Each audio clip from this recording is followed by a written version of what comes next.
Muitas pessoas têm tido seus sonhos destruídos pela falta de confiança absoluta em Deus. A Bíblia está repleta de exemplos de grandes sonhos cumpridos para a glória de Deus. Encontro com a Palavra é um programa escrito pelo Dr. Dick Woodward e narrado por Pastor Edson Bruno. Ouça e descubra verdades que lhe ajudarão no seu dia a dia. Com você, Pastor Edson Bruno.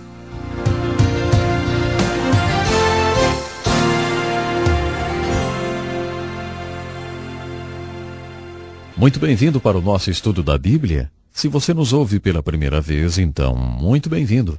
O propósito desse estudo diário é levar você a entender melhor a Bíblia Sagrada e, o mais importante, como aplicar as verdades encontradas nela para as nossas vidas de uma forma prática e relevante. Nós estamos agora no livro de Êxodo e estudando a vida de Moisés. No final do segundo período de 40 anos de sua vida, Moisés teve uma grande experiência. Ele estava na parte de trás do deserto e um arbusto de sarça começou a arder em chamas. Isso não seria algo tão anormal lá, naquele local, mas geralmente em 5 segundos o arbusto de sarça estaria totalmente consumido. 5 segundos. Desta vez, porém, estava acontecendo algo incrível. A sarça não era consumida. Somente continuava ardendo em chamas. Então Moisés se virou para ver melhor. Deixe-me ler sobre isto em Êxodo capítulo 3. E apacentava Moisés o rebanho de Jetro, seu sogro, sacerdote em Midian, e levou o rebanho atrás do deserto e veio ao monte de Deus, a Horebe. E apareceu-lhe o anjo do Senhor em uma chama de fogo no meio de uma sarça. E olhou, e eis que a sarça ardia no fogo, e a sarça não se consumia. E Moisés disse: Agora me virarei para lá e verei esta grande visão, porque a sarça se não queima. E vendo o Senhor, que se virava para lá para ver, bradou Deus a ele do meio da sarça e disse: Moisés, Moisés. E ele disse: Eis-me aqui. E disse: Não te chegues para cá. Tira os teus sapatos. Tira os sapatos dos teus pés, porque o lugar em que tu estás é terra santa. E disse mais: Eu sou o Deus de teu pai, o Deus de Abraão, o Deus de Isaque, o Deus de Jacó. E Moisés encobriu o seu rosto, porque temeu olhar para Deus. E disse o Senhor: Tenho visto atentamente a aflição do meu povo que está no Egito, e tenho ouvido o seu clamor por causa dos seus exatores, porque conheci as suas dores. Portanto desci para livrá-lo da mão dos egípcios e para fazê-lo subir daquela terra a uma terra boa e larga, a uma terra que mana leite e mel. E agora, eis que o clamor dos filhos de Israel chegou a mim, e também tenho visto a opressão com que os egípcios os oprimem. Vem agora, pois, e eu te enviarei a Faraó, para que tires o meu povo, os filhos de Israel, do Egito. Então Moisés disse a Deus: Quem sou eu que vá a Faraó e tire do Egito os filhos de Israel? E Deus disse: Certamente eu serei contigo. Moisés tinha ido para o seminário por 40 anos e esta foi a sua graduação. Agora ele estava formado do seminário. Na sarça ardente, isto foi o que Deus disse: Moisés, você tem visto o problema, e isto é o recomendável. Muitas pessoas não têm jamais visto o problema. Se não entrarmos nas prisões, nos hospitais ou nos hospícios, poderemos jamais ver os problemas, porque muitas vezes os problemas são institucionalizados nos dias de hoje. Eles estão fora de nossa visão, fora de nossa mente. Assim, muitas pessoas nunca veem o problema. E Deus disse para Moisés: Moisés, você tem visto o problema e isto é recomendável. E Moisés: Você sente alguma coisa, você sente compaixão, e isto é uma grande coisa. Você quer fazer alguma coisa, e isto é bom. Mas Moisés, a importante coisa não é só ver isto, não é só ter preocupação e também não é só querer fazer algo. O mais importante é isto, Moisés. Eu tenho visto aquele problema e eu me preocupo com aquelas pessoas. Eu tenho compaixão e eu quero fazer algo, e eu vim para fazer alguma coisa. Nesse ponto você poderia pensar que Moisés teria dito: Oh, mas isso é bom demais, eu volto depois para cuidar das minhas ovelhas.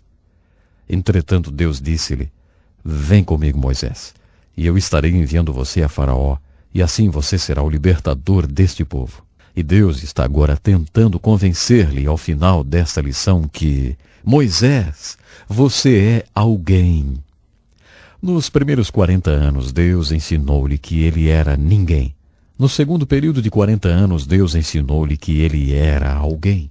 Neste ponto, Deus estará ensinando a Moisés a próxima lição. Nós chamamos isto de humildade.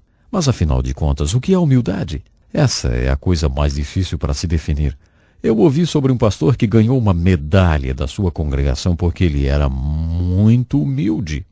Mas eles tiveram que confiscar a medalha porque o pastor a usou todo o tempo e em todo lugar. Nunca mais tirou a humildade. Confiscaram a medalha. Eu acredito que poderíamos dizer que o que Deus quis produzir em Moisés para que ele pudesse ser o libertador de seu povo foi humildade. Um outro caminho para se falar a mesma coisa seria dizer que, para Moisés ser o grande libertador através do qual o povo de Israel seria liberto do Egito e de Faraó, Deus teve que ensinar-lhe: Moisés, você é ninguém. Porque, Moisés, se você realmente sabe que você é ninguém, então você é alguém. E dessa maneira eu posso mostrar a você o que eu posso fazer com alguém que tem aprendido que ele é ninguém. Você já desejou saber por que Moisés fez aquela pergunta? Quem sou eu? Pense sobre isso por um minuto. Quem era Moisés? Se você estivesse enviando alguém para libertar aquelas pessoas, você enviaria Moisés? Primeiro de tudo, ele era um assassino. Teria você enviado um assassino, inimigo público número 1, de volta para o Egito? Não é interessante que 3 grandes homens que Deus usou eram assassinos? Paulo foi um assassino. Davi foi um assassino e Moisés foi um assassino. E ainda assim, Deus usou aqueles homens. Teria você escolhido um assassino? Estava óbvio agora que Moisés era um hebreu. Você leu no livro de Gênesis que os egípcios não tinham nada com os hebreus. Preconceito é um problema tão antigo quanto a humanidade. Os egípcios nem comiam com os hebreus. Teria você enviado um hebreu? E o livro de Gênesis nos diz que uma coisa que era uma abominação para um egípcio mais do que hebreus era um pastor de ovelhas. Eles odiavam pastores. Eles tinham algo contra os pastores porque eles só tinham um gado e, além de tudo, adoravam as vacas. Então eles odiavam as ovelhas e os pastores de ovelhas. Foi aí que Deus disse a Moisés: "O que é isso em tuas mãos?" E Moisés respondeu: "Uma vara de pastor."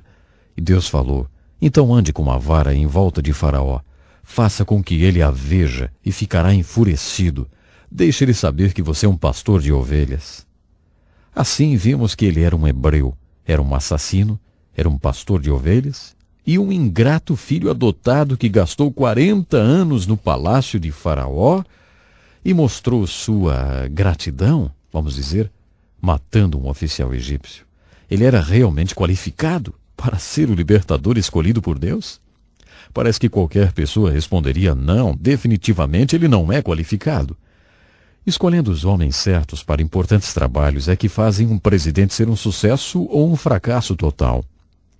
Muitos presidentes têm tido sucesso e muitos têm sido um verdadeiro fracasso, porque não têm tido a habilidade para escolher o homem certo.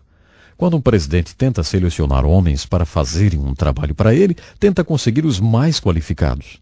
Na Bíblia você vê Deus chamando pessoas como Moisés para fazer importantes coisas, como libertar o seu povo da escravidão do Egito. Somente e quase sempre parece que Deus tenta escolher o homem que é menos qualificado. Se um homem realmente acredita que não é qualificado e acredita que somente Deus pode libertar, então este só poderia ser o homem que Deus quer usar para provocar o grande milagre da libertação. Quando você considera o chamado e o comissionamento de Moisés, você pode ver esta verdade ilustrada muito claramente. Se vamos ser usados por Deus para libertar pessoas hoje, se gostaríamos de ver um amigo ou um querido nosso ser liberto da escravidão do pecado, talvez pessoas que sabemos serem escravos do pecado, se gostaríamos de ser o veículo de sua libertação, jamais esqueça isto. Não somos nós que os libertaremos. Somente Deus pode libertar. Eu lembro que um professor disse para mim quando estava no seminário: quando você tentar levar uma pessoa para Cristo, quando você tentar levar alguém para a experiência da salvação, nunca esqueça isto. Sem o Espírito Santo você estará tentando o impossível. Realmente isso é absolutamente impossível. Somente Deus pode libertar. Se Deus está chamando você para ser um libertador, da mesma maneira como ele chamou Moisés para ser um libertador, é óbvio que ele deverá produzir humildade em você. Eu penso que uma boa definição de humildade é entender quem vai executar esse milagre. Eu nunca tinha entendido isto, mas a Bíblia ensina esta verdade de capa a capa. Esse é o plano de Deus, usar o seu poder em seu povo para realizar seu propósito de acordo com seu plano. Deixe eu repetir essa verdade. Este é o plano de Deus, usar o seu poder no seu povo para realizar seu propósito de acordo com seu plano. Jesus deu-nos um grande exemplo quando ele saiu para o jardim com seus discípulos. O mestre ilustrou esse processo com uma grande videira que tem seus ramos, e esses ramos produzem frutos. Há pouco Jesus tinha estado no quarto superior com seus discípulos e lá, de certo modo, ele falou para aqueles homens: esse é o plano de Deus para usar o seu poder nas pessoas de Deus para realizar seu propósito de acordo com seu plano. Ele disse para eles: vocês têm sido fascinados com as obras que têm me visto fazer e com as palavras que têm me ouvido falar. Mas agora deixe-me falar sobre o meu trabalho e minhas palavras. Meu trabalho e minhas palavras são um transbordamento de meu relacionamento com meu Pai. Eu e meu Pai somos um.